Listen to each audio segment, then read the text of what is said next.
Bonjour, ravi de vous retrouver pour ce dernier JT de la semaine.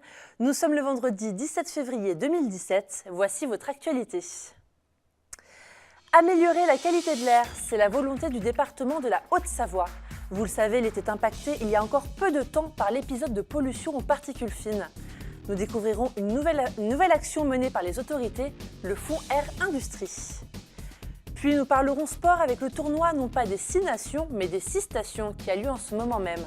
Sébastien Germain est allé rencontrer les joueurs, professionnels et amateurs. Avant de commencer ce journal, un point sur les finances savoyardes. L'Assemblée départementale de la Savoie s'est réunie ce matin pour préparer le budget de l'année 2017. Pour le moment, le budget savoyard est impacté par la loi territoriale en vigueur depuis le 1er janvier 2017. D'autres contraintes budgétaires sont liées aux réductions de la dotation globale de fonctionnement. Explication de Camille Rivollet. Le budget 2017 de la Savoie n'en est qu'aux phases de débat et d'orientation, mais rime déjà avec contraintes. Il devrait avoisiner les 534 millions d'euros, soit une baisse de 10,5 millions d'euros par rapport à 2016. Le budget 2017, il sera contraint par une nouvelle réduction des dotations de l'État, contraint par un prélèvement sur nos recettes au titre de la péréquation et contraint par la poursuite de la progression des dépenses d'action sociale. Néanmoins, c'est un projet de budget qui restera ambitieux au niveau de l'investissement, puisqu'il va permettre notamment d'investir dans le développement du très haut débit numérique. Le budget de la Savoie est difficile à définir puisque certaines compétences n'appartiennent plus au département depuis le début de l'année. Certaines dépenses sont donc à soustraire du budget de la Savoie. La loi NOTRe change des choses dans le budget 2017 au niveau des recettes comme des dépenses. Au niveau des dépenses, puisqu'un certain nombre de dépenses n'existent plus aujourd'hui dans le budget du département, le financement de l'action économique qui est transféré à la région Rhône-Alpes. À partir du mois de septembre, les transports scolaires seront également pris en charge par la région Rhône-Alpes, ce qui est une dépense conséquente.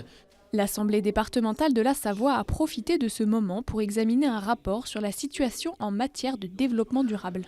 5 axes qui sont développés donc dans ce rapport concernent les bâtiments, au niveau de la sobriété énergétique de nos bâtiments, un axe sur l'écomobilité, un 3e axe sur le soutien à la filière bois, un 4e axe sur l'alimentation, notamment dans nos collèges avec le développement des circuits courts et une qualité alimentaire importante, et enfin un dernier axe sur nos achats en développant donc le côté social et écologique au niveau de notre politique d'achat. Le prochain rendez-vous pour discuter du budget est fixé au mois de mars. Mais quoi qu'il en soit, l'objectif du département reste d'intensifier la recherche d'économies. Il y a quelques semaines, la Haute-Savoie vivait un important épisode de pollution. En raison du relief, cela représente un véritable enjeu de la santé publique. C'est pour cela que les collectivités ont mobilisé un fonds Air Industrie. Objectif, aider les industries à diminuer leur rejet de polluants. Fanette de Buisson nous en dit plus. Les sources de pollution sont multiples. Transport, chauffage, activités agricoles, industrie, tous se partagent les responsabilités et les polluants. L'industrie est notamment responsable de 20% des émissions de particules fines en Rhône-Alpes. À l'instar du fonds Air Bois, mis en place pour favoriser le renouvellement du parc de chauffage des particuliers, départements et régions souhaitent développer aujourd'hui un fonds Air Industrie. La région, dans le cadre de sa compétence économie, a porté un regard particulier, l'État également, et nous avons voulu les rejoindre pour doter d'un fonds supplémentaire de 250 000 euros.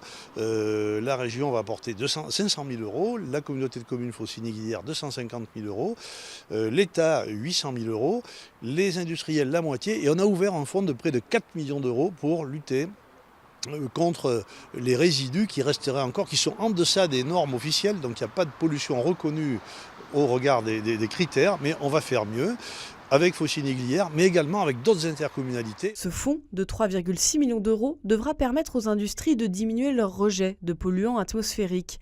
Pour que cet argent soit utilisé à bon escient, reste à identifier les industriels prioritaires en la matière. Aujourd'hui, ce dont on se rend compte sur nos territoires, c'est que des entreprises qui respectent la réglementation nationale, eh bien, ce n'est pas suffisant pour que l'on ait une qualité de l'air qui soit bonne. Donc, il est intéressant de demander aux industries de faire mieux que ce qui est fait au niveau national. Donc un certain nombre d'industries sont volontaires pour ça. Ça coûte relativement cher d'amener de la dépollution au sein d'une entreprise. Dès lors qu'il y a des moyens, il faut que ces moyens soient mis à bon escient, que ça ait du sens et donc qu'il y ait un diagnostic qui soit pertinent, fiable au départ et un suivi sur qu'est-ce que l'on va gagner pour qu'on ait une certaine, on va dire, rentabilité des moyens qui sont mis en œuvre pour améliorer la qualité de l'air. Le 20 février prochain, l'ensemble des collectivités, l'État et les acteurs concernés se réuniront au conseil départemental. Au programme, les sources de la pollution et les actions à mettre en place contre ces polluants. Quant au plan de protection de l'atmosphère mis en place en 2012 dans la vallée de l'Arve, il est en cours d'évaluation.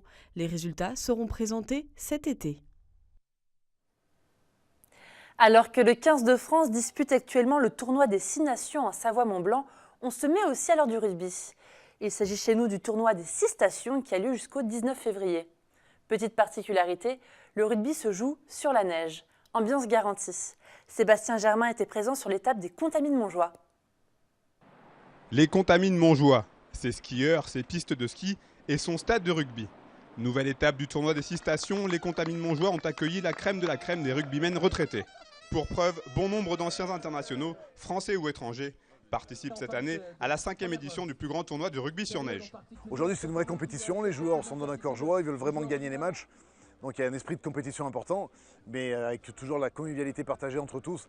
Donc c'est vrai que l'événement a beaucoup grossi, a beaucoup grandi et c'est une vraie satisfaction. Les premiers qui sont arrivés ont trouvé ça génial, donc ils disent aux autres. Donc du coup, voilà, ça fait boule de neige, c'est en l'occurrence. Et puis surtout, c'est vrai qu'on a aussi une proximité puisque j'ai joué avec ou contre la plupart des joueurs. Et automatiquement, voilà, ils savent qu'on organise des trucs sympas, donc ils sont contents de venir. Le principe de l'épreuve consiste en un championnat de 6 équipes représentant 6 stations de Savoie-Mont-Blanc. Chaque équipe est composée de 5 ex-joueurs professionnels et 5 rugbymen amateurs. Et pour tout ce petit monde, c'est l'occasion de se rejoindre dans les valeurs de l'Ovalie. On est ici sans pression, évidemment, donc c'est beaucoup plus tranquille pour nous. On pense qu'à prendre du plaisir, passer de bons moments dans des conditions idéales. Donc c'est vraiment voilà, l'occasion aussi de se retrouver ensemble, ce qu'on n'a pas souvent l'occasion de faire, évidemment. On peut peut-être rappeler les jours quand on jouait les uns contre les autres. D'ailleurs, on le fait tous les soirs. Ça permet aussi de régler quelques comptes qui n'étaient pas réglés avant.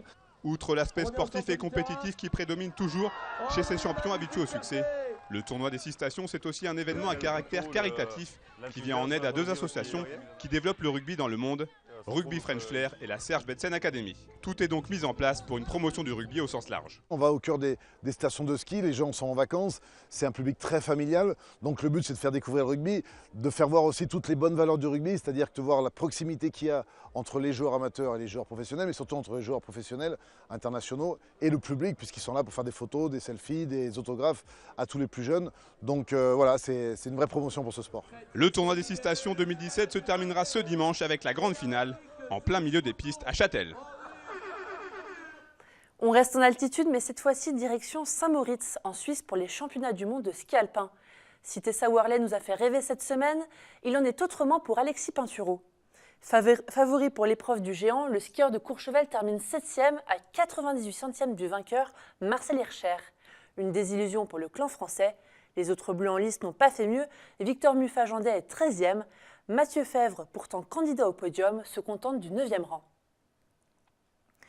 Il y a des Français qui nous mettent des étoiles plein les yeux. Ce sont évidemment nos grands chefs. Ils font la fierté de Courchevel, 3e ville la plus étoilée derrière Paris et Lyon. Le dernier restaurateur de la station en date, Yannick Aleno, pour son restaurant le 1947. Alexis-Olivier Sbriglio nous fait rencontrer ces artistes. La station de Courchevel devient la 3e ville la plus étoilée derrière Paris et Lyon. Une situation extraordinaire pour ce petit village créé en 1947. Une grande fête a été organisée hier soir sur la Croisette, le front de neige.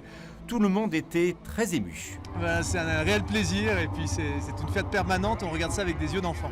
Pour établir cette performance, certains grands restaurants se sont organisés en de véritables petits salons gastronomiques spécialement dédiés à recevoir les étoiles.